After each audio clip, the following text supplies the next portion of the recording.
Do you think you have what it takes to dabble in the world of international espionage? Could you handle the stress of life or death situations, hostile negotiations, and the pressure to drink multiple shaken, not stirred martinis on a daily basis? What about the constant threat of surveillance and sabotage by foreign agents, operating so far under the radar that you might never even know they were there? Could you identify when you were under attack, even if you couldn't see it? Welcome to Strange and Unexplained with me, Daisy Egan. I'm a writer and an actor who wanted to run my own spying agency when I was little because I'd read Harriet the Spy and thought that spying was all about hiding in dumbwaiters, and honestly, I can't remember what else happens in that book, but I was obsessed with it when I was 10. But I've now seen enough James Bond and Mission Impossible movies to know spying is a lot less dumbwaiters and a lot more death and dying. But also really nice suits, martinis, and a lot of hot women. In truth, I think international relations is probably a lot of boring bureaucracy, pushing papers around and posing for photos. Occasionally, though, there are the stories of espionage, poisoned umbrella tips, and secret technology that could have come straight out of a movie.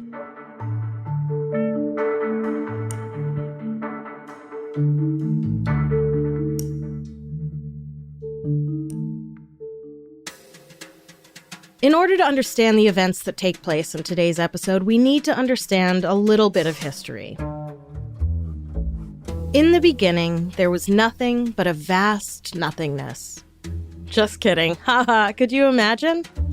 No. So anyway, after the Cuban Missile Crisis in 1962, in which the United States and Russia, via Cuba, had their nuclear missiles pointed at each other and men with skinny ties and Coke bottle glasses warned school children to hide under their desks, relations between the United States and Cuba got, understandably, pretty chilly.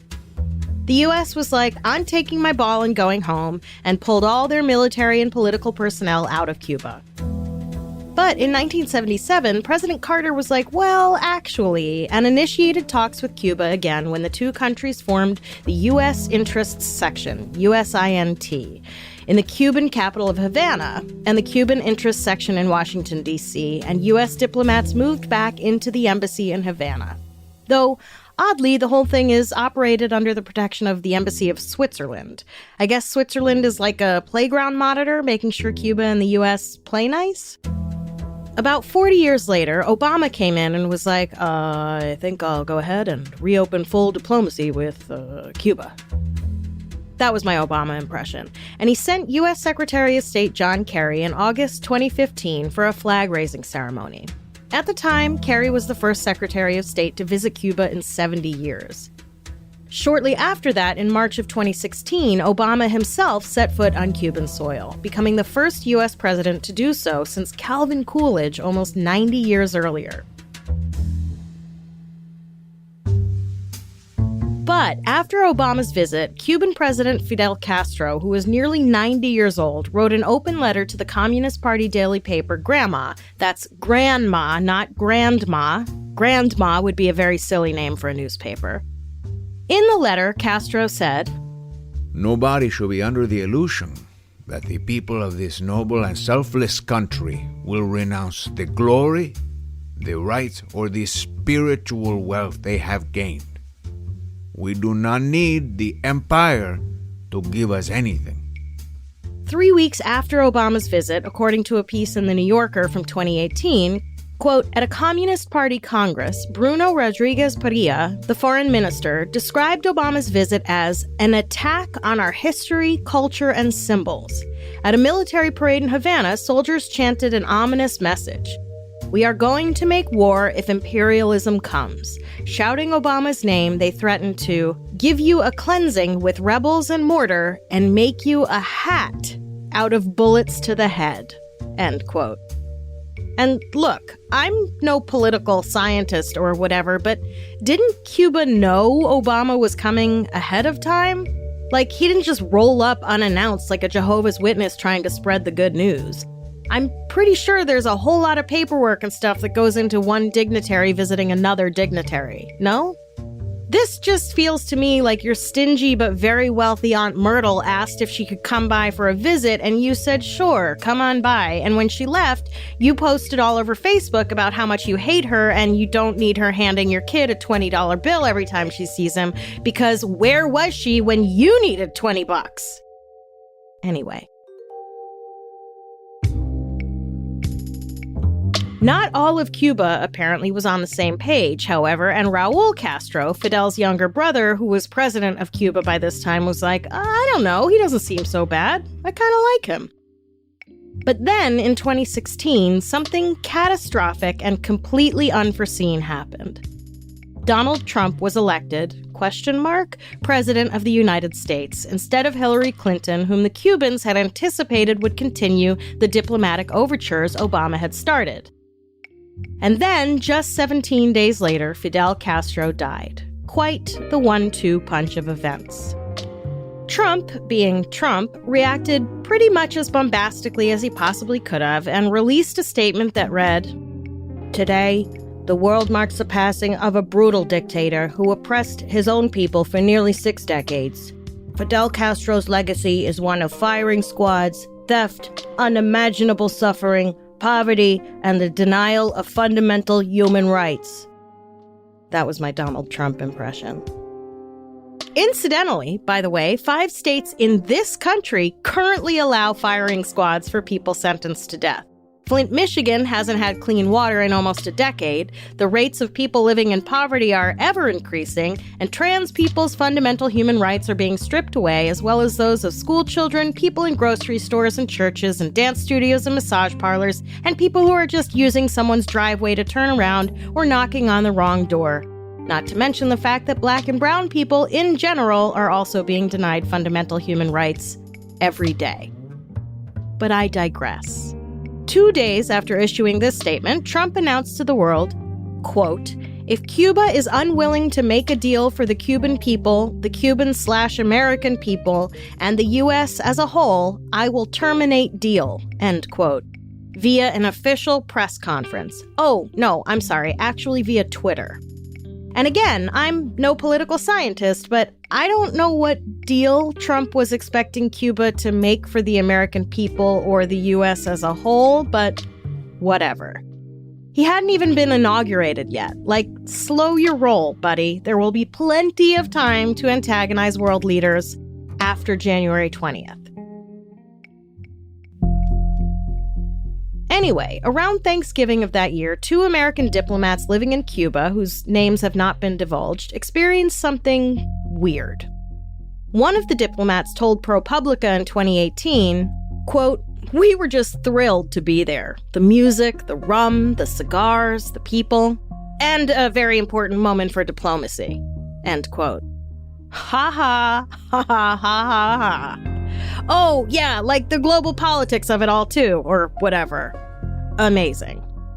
So one evening after dinner with his family, the diplomat went out into the tropical garden of the villa he was living in. Literally paradise.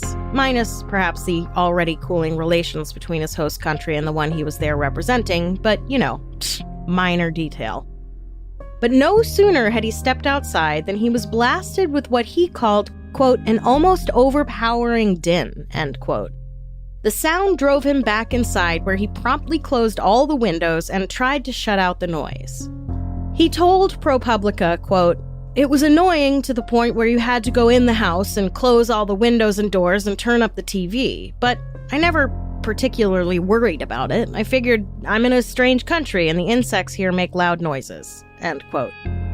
According to ProPublica, just a few nights later, the diplomat and his wife were visiting with another embassy official who lived just next door when, while lounging on the patio around dusk, the noise returned.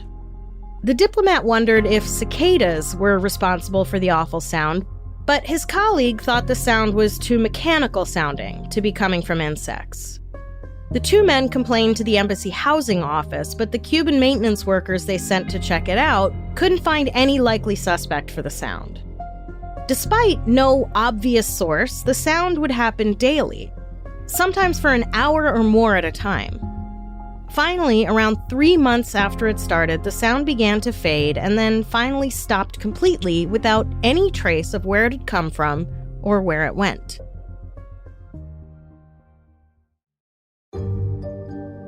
Then, on December 30th, 2016, about a month after the first two diplomats had experienced the weird sound, another embassy official, this one a CIA officer operating undercover as a diplomat, went to the embassy health office, where he told a nurse he'd been experiencing, quote, strange sensations of sound and pressure while in his home, followed by painful headaches and dizziness, end quote.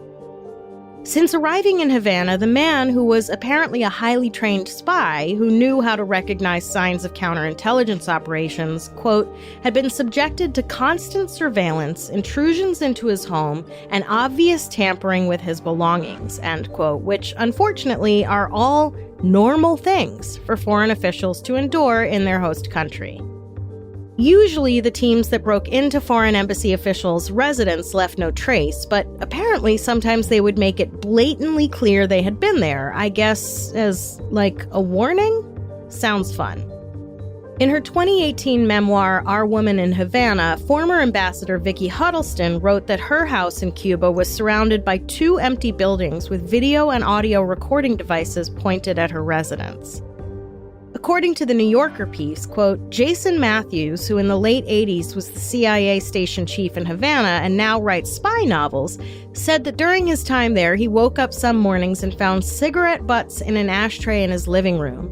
Sometimes embassy employees came home to find feces left in their toilets.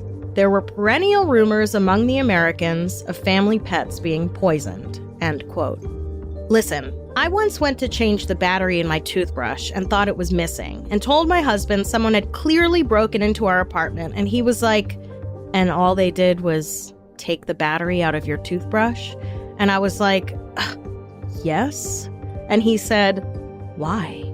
And I, near panic, yelled, just to fuck with me? And I waved the toothbrush at him, and the battery came flying out. He just shook his head and walked away. Lord only knows how I would respond to cigarette butts in my living room first thing in the morning, aside from wondering if I'd somehow time-traveled back to 2010. But anyway, as awful as poisoned pets and errant poops in the toilet are, the unspoken agreement, it seems, was that physical harm to officials and or their families was a no-no. So when this unnamed official came in with reports of headaches and dizziness after some kind of strange, unidentifiable sound penetrated his apartment, hackles began to get raised. Then again, at the beginning of 2017, that same CIA operative reported another incident of headaches and dizziness following an unexplainable sound in their residence. But 2 reports do not a pattern make, so no one started to really worry until a few weeks later when 2 more CIA officers reported experiencing the same thing as the first, with some pretty serious physical side effects. And now, the U.S. Chief of Mission in Havana, Jeff DeLaurentis, and his deputy, Scott Hamilton, not, I'm assuming, the figure skater, called up the muckety-mucks in D.C. and were like, I think you're going to want to hear this. Without any hard evidence, DeLaurentis confronted his Cuban counterpart, Josefina Vidal Ferrero, the Director General of the U.S. Division at the Foreign Ministry at the time. According to the New Yorker piece, quote, he described the strange incidents and demanded that the harassment stop. Because U.S. intelligence agencies had no clear evidence that the Cubans were involved, DeLaurentis was instructed to tell Vidal that her government was culpable for failing to uphold the Vienna Convention requiring host governments to provide for the security of embassy personnel, end quote, which seems strange to me. They had no evidence, but they made accusations nonetheless.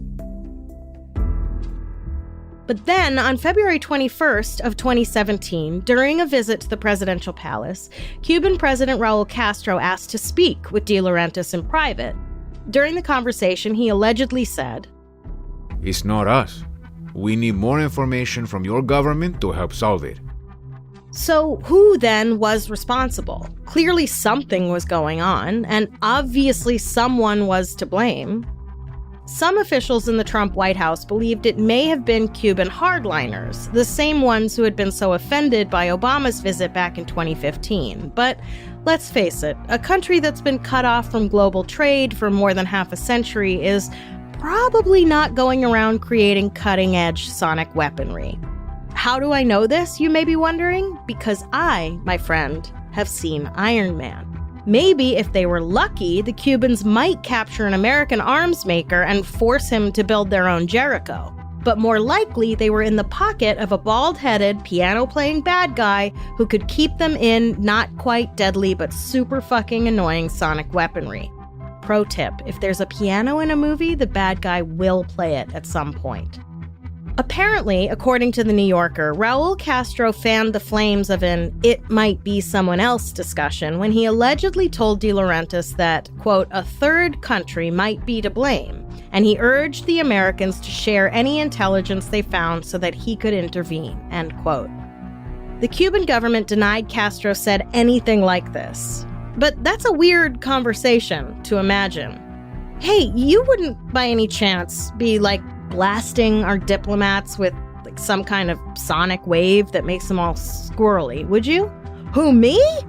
No, but you know who that does sound like?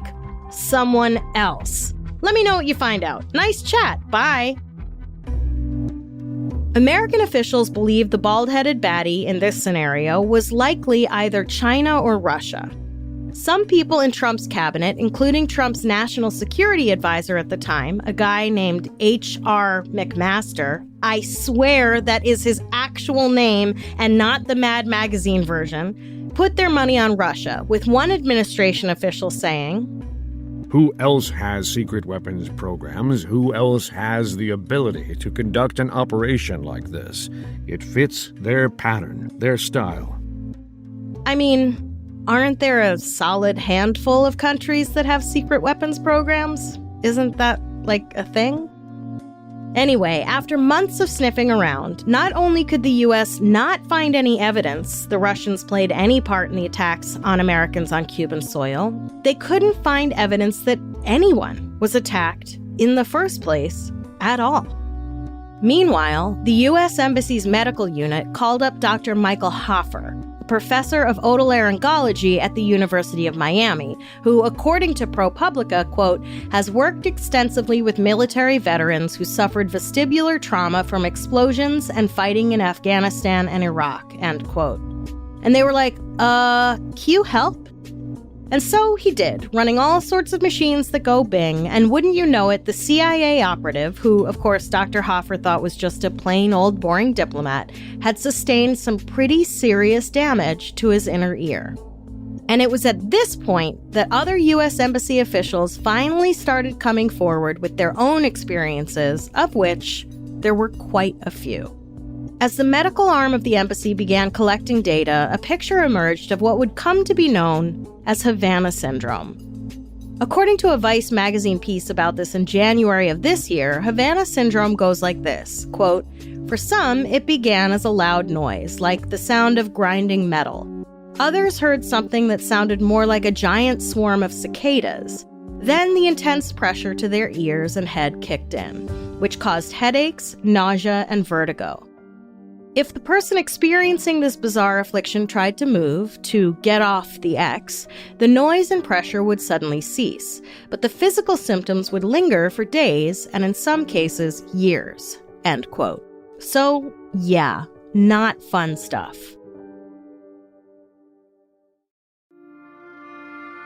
Six weeks before the embassy in Havana officially opened, an embassy official using the pseudonym Audrey Lee, for super cool spy reasons, I suppose, was pretty much living a tropical paradise dream in Cuba with her husband and 2 little children, except for the fact that she knew there were counter-operatives who would regularly let themselves into the family's home when they were out. Nope, not me, no thank you, not today, Roberto. Apparently, when they were away on vacation in March of 2017, Lee and her family came home to find an awful stench in their home and discovered their freezer unplugged and everything in it rotted. But that actually wasn't the thing that gave Lee pause. Nope, she just emptied out the freezer, cleaned it, and plugged it back in and was like, whatever. And that explains why I would never make it as a spy. It wasn't until 8 p.m. that evening, when she was standing at her kitchen sink staring out the window through which she could make out the wooden booth where Cuban police kept watch on the family at all times. According to The New Yorker, it was there, standing at her kitchen sink, that Lee experienced a sudden and very overwhelming, quote, burst of pressure in her head, and then a stabbing pain worse than any she had ever experienced, end quote. Through her mounting panic, Lee remembered hearing rumors about these kinds of attacks and remembered the directive to move off the X, meaning the spot on which you were standing when the attack began. Through the pain, she managed to make her way up to bed, where, even with a blinding headache, she finally managed to go to sleep. The next morning, she still had the headache, and apparently when her son asked her to read the back of his cereal box, she was like, "What is words?" Which I can seriously relate to. A few minutes ago, I sat staring out the window for a good 15 seconds trying to remember the first name of a good friend I was about to text. Oh my God, strangers, I'm just putting it together. Maybe someone is spying on me. Maybe I am a spy, and I'm so deep undercover, I don't even know I am. In the following weeks, Lee was generally discombobulated, bumping into doors, only getting an hour or two of sleep a night, and being pretty forgetful. According to The New Yorker, quote, one afternoon, a colleague stopped by her office to discuss running an errand together. When the colleague returned 5 minutes later, she said, "Are you ready?" Lee looked up and said, "Ready for what?" End quote. In late March of 2017, De Laurentiis held a town hall-style press conference to calm the troops, so to speak. De Laurentiis was like, whatever you do not panic! And everyone proceeded to panic the fuck out all over the place.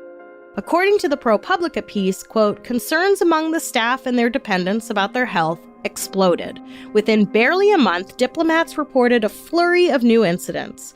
By the end of April, more than 80 diplomats, family members, and other personnel, a very high proportion for a mission that included about 55 American staff, had asked to be checked out by the Miami medical team, end quote.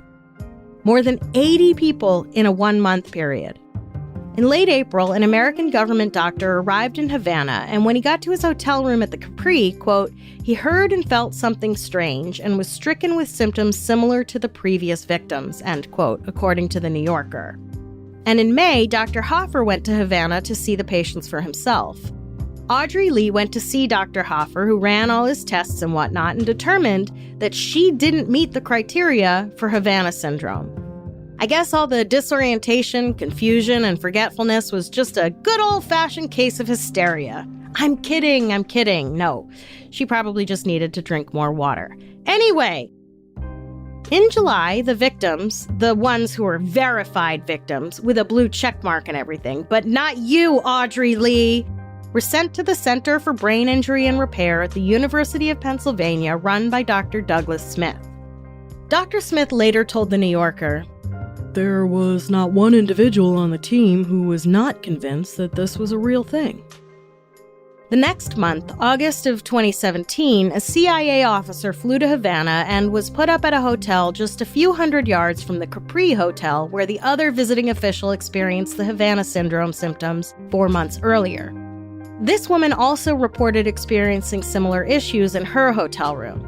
She brought a colleague over to see if they heard it or felt it too, and they didn't. But a few days later, back at CIA HQ in DC, she started experiencing such bad trouble with her eyesight and balance that she couldn't drive. This unnamed CIA officer was the highest-ranking CIA official yet to have apparently come down with Havana Syndrome. Listen, sure, I don't have all the details. It's classified information. Though I might argue that if Audrey, I don't know how to words anymore, Lee, was deemed free of Havana Syndrome, I don't know how this lady with her I can't drive a car anymore was deemed worthy. I swear she's going to hear this episode and DM me that my treatment of her wasn't fair. I joke because I love top secret US spy type person.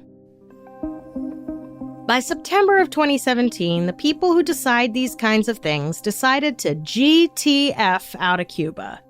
Officially, 21 Americans in Havana had been targeted, and that was 21 too many Americans for anyone's liking. About half the U.S. personnel were pulled out, leaving only essential people behind, I guess. So that was the end of it.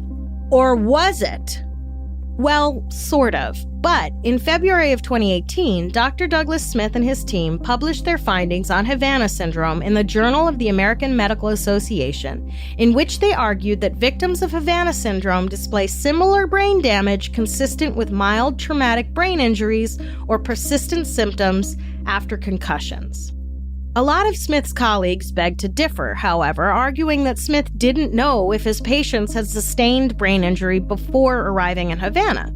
To which Smith replied, "To artificially display all of these symptoms, you'd have to actually go and research, practice, be the most consummate actor ever, and convince one expert after another." Listen, I've seen enough acting in my life to know that most regular non-actor people are not the most consummate actors ever. Hell, even some of us professional ones aren't. Now, in the immortal words of those sage poets, MCA, Ad Rock, and Mike D, "You think the story's over, but it's ready to begin."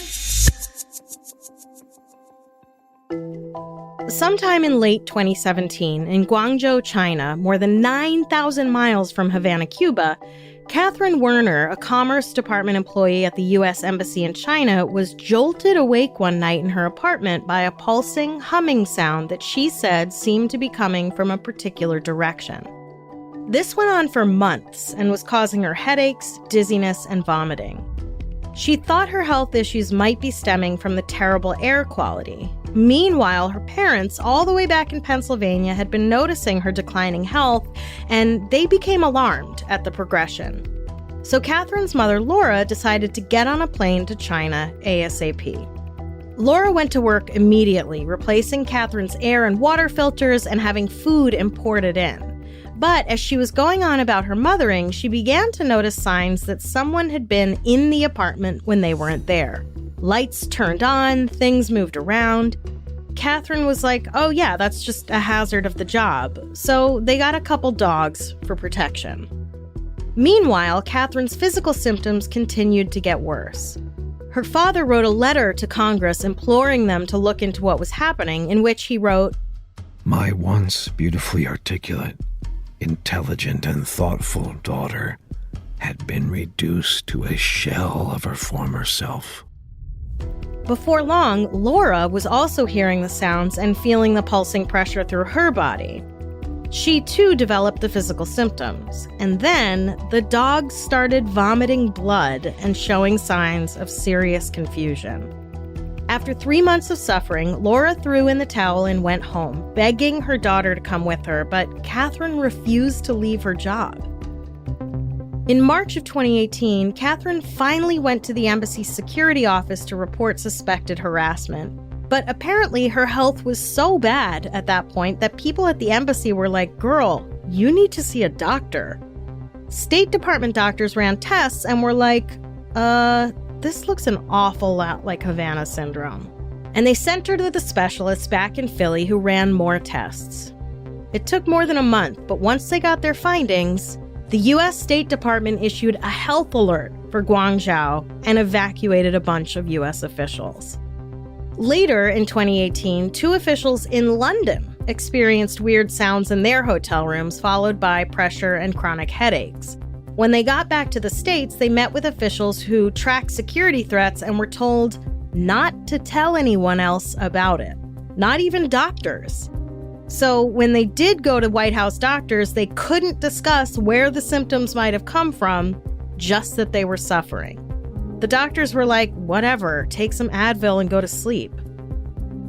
But then, in November of 2018, one of the officials was walking her dog in D.C. and thought she noticed a man following her on the other side of the street. According to a piece in The New Yorker from 2021, quote, "As she stood across from him, she felt an intense pain in her head, which made her double over. She also heard a sharp, high-pitched ringing noise, which was completely different from the sound she had heard in London. Adam's friend heard it too and felt the pressure in her head, though not as acutely. Adams reported the incident to White House security officials, end quote. So she was finally taken seriously, and White House officials sat up and took notice. Then, that same month, a senior official of the National Security Council was walking to his car from the White House toward the Washington Monument. Only a few hundred yards away, he heard a ringing in his ears, and his body went numb, and he was having trouble controlling his limbs. He tried to get help from a stranger, but couldn't get words out. He told the New Yorker, "In a matter of about 7 minutes, I went from feeling completely fine to thinking, oh, something's not right, to being very, very worried and actually thinking I was going to die." He managed to get himself a lift to the hospital where he honestly thought he might die from whatever was happening in his body. Doctors ruled out a stroke but couldn't find anything that might be causing his symptoms and said it was probably, quote, massive migraine with aura, end quote. It took 2 hours for his speech to return, and he left the hospital the next day with a pounding headache and apparently returned to work soon after. By the fall of 2020, in, quote, a country with a large Russian presence, end quote, according to The New Yorker, a U.S. military officer driving through a busy intersection with his 2-year-old in the car suddenly felt like his head was going to explode. His toddler started screaming from the back seat. He managed to get them out of the intersection where the pain in his head stopped and his son calmed down. And then it happened to another military official completely unconnected to the first. Geolocating was able to determine that both men had been near GRU, aka Russian Chief Intelligence Vehicles, when the apparent attacks happened. And when the State Department and CIA expressed reluctance to take the attacks seriously, Chris Miller, the acting Secretary of Defense, said, "We've talked enough about this. Let's get after it. I mean, this is bullshit. Something's going on. I thought we were well beyond the phase where we thought it was an unexplained mania or any shit like that."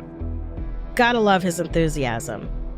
But then, as the Wall Street Journal reported in March of this year, reports of cases of Havana Syndrome have continued to come in from all over the world in the last few years, including from, quote, Russia, Poland, Georgia, Serbia, Vietnam, India, Cambodia, France, Switzerland, and Taiwan, end quote.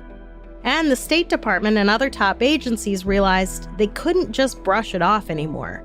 Efforts were doubled to figure out what was going on, why, and by whom.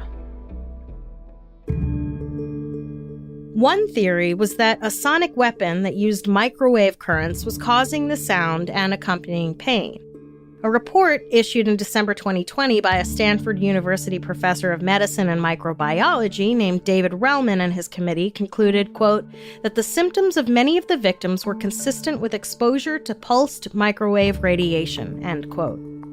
Another theory was electromagnetic pulses, which, according to The New Yorker, quote, could have caused cavitation or bubbling in the tiny fluid-filled passages of the inner ear or in arterial blood.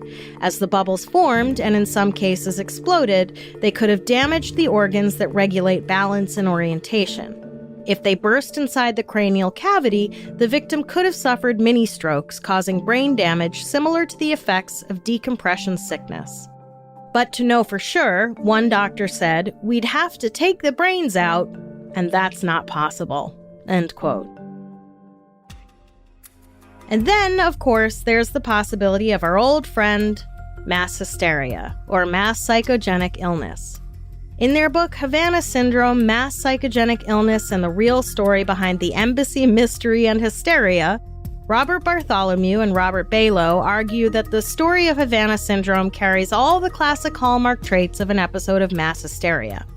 As summed up by Boston-based writer and researcher Natalie Shore, quote, they spread at a stressful time with a semi-insular community of victims who knew each other and were primed by their peers and higher-ups to vigilantly screen for any indications that they or their family had suffered blows from heretofore undiscovered weapons. Indeed, the first reported cases of what would soon become known as Havana Syndrome surfaced just after Trump's surprise election threw years of diplomatic strategy in Cuba into disarray. Employees who had just moved their entire families to Cuba suddenly faced disruptive uncertainty. Standards and relationships set by the terms of the détente threaten to be upended. Some may be experiencing functional symptoms related to stress, anxiety, or depression. Others may simply be wrongly ascribing unrelated symptoms to weapons or becoming more attuned to and magnifying symptoms they would have shrugged off before being told their colleagues and their colleagues' spouses and children are being hunted by high-tech snipers. End quote. Victims of Havana Syndrome beg to differ, however. And then, in January 2022, the CIA released findings that stated it was highly unlikely that Havana Syndrome was the work of a foreign adversary. Despite that, though, according to a piece in the New York Times, quote, the U.S. government has begun paying compensation to CIA officers, State Department diplomats, and other officials who have been diagnosed with head injuries following reported incidents, end quote. So that's interesting. No one attacked you on our watch, but here's some compensation anyway. A March 2023 report from the Defense Department stated that some form of investigation is still ongoing, but where it stands, we just don't know. What's behind these incidents might be a mystery, but the symptoms these people experienced were very real. For them, something completely unseen, nearly undetectable, and totally unexplainable struck them down and changed their lives forever.